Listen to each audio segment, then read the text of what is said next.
Netlink Daily, a very silly show about tech news and part of a nutritious YouTube video binging session, made with 7 whole grains and 1 blue background. Try it today. You're gonna try it now, cause it's gonna go. Okay, here we go.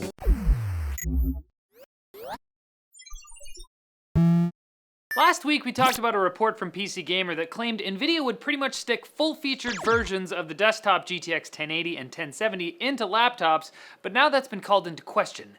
Clevo showed off their P775DM2G gaming laptop at Computex last week, and an attendee was able to get a snapshot of the GPU specs. With 2048 CUDA cores, 8GB of memory, and a 256-bit memory interface, it appears to be placed between the 1080 and 1070 in terms of power. Preliminary details for this laptop say it will include an Nvidia next-gen graphics card, so it appears that this card might be the GTX 1080 for notebooks, and Nvidia is going to cut down the full chips after all.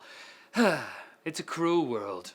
Although this and the PC Gamer report were both based on leaked information, so you know what? Let's just wait for the official word from the green guys. Speaking of graphics cards, here's something interesting. Chinese company Colorful has shown off a Skylake motherboard with a built-in GTX 1070. The board is actually a B150 model, Intel's budget-grade chipset that doesn't allow overclocking or RAID support and has less PCIe lanes than Z170. And the layout is obviously not conformed to popular standards like ATX or ITX. It's likely that this is meant for a custom system like a Gigabyte Bricks or Steam Machine. Such a system would be able to pump out some excellent gaming performance in an extremely small form factor. Would you guys be interested in a tiny Pascal console type thingy?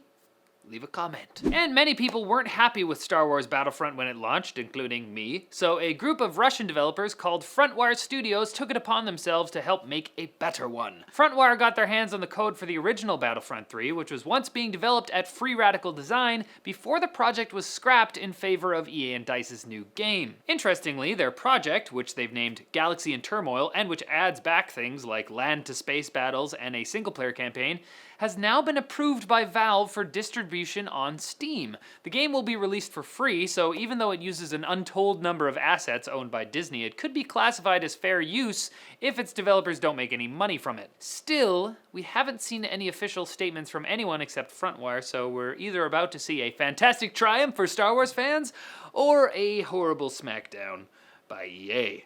You've got an opportunity here, Disney. Show us you love us. Please. It's time for...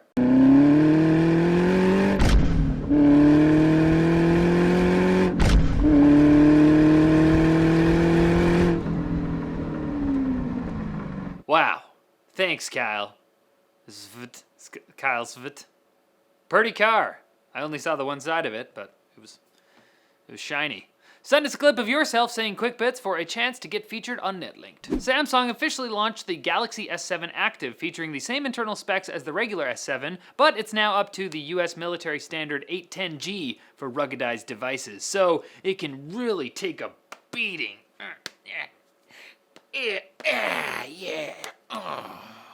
Images have leaked of what appears to be the OnePlus 3, and it looks like they forsook the sandstone finish that I liked for a smooth aluminum finish, which apparently everybody else likes. Gigabyte joined the gaggle of tech companies making external GPU docks with their own model, which is just a prototype at the moment, so it doesn't have a name, but it does have an aluminum case.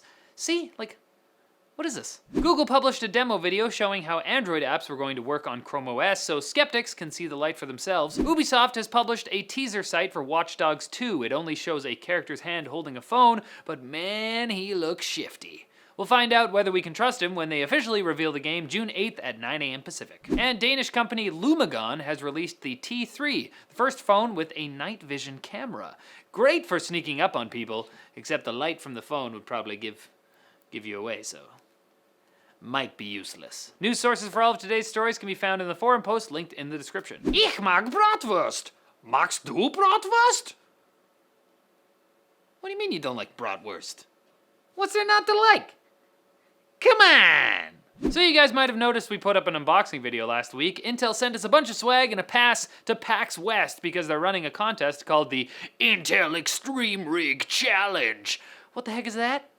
I'll tell you. 12 system builders were sent Intel's new Broadwell E processors and a 750 series PCIe SSD, including NCIX's own PC division, NCIX PC. They're each using those components to make an extreme gaming rig. You must vote for which one you think is the best, and based on your votes, 7 of the 12 will be sent to PAX West and will be given away to 7 lucky fans. So how do you enter? You enter by voting. So tweet the name or handle of your favorite system builder and include the hashtag Intel Rig Challenge to both vote for them and enter yourself in the raffle to win a rig. Now, if you want to vote for NCIX PC, use hashtag NCIX on Twitter with the other hashtag, and you have to include them both in the same tweet. Now, if you want to vote for someone else, it's all right. We won't be offended, but you know the right thing to do.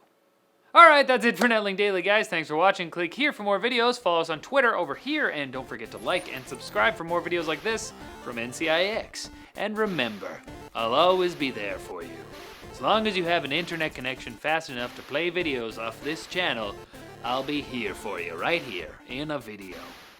Not in real life. I mean, maybe. Maybe we'll meet sometime and I'll emotionally support you through some real hard stuff. I'd love to do that.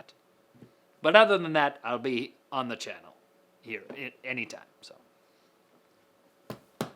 Great to know.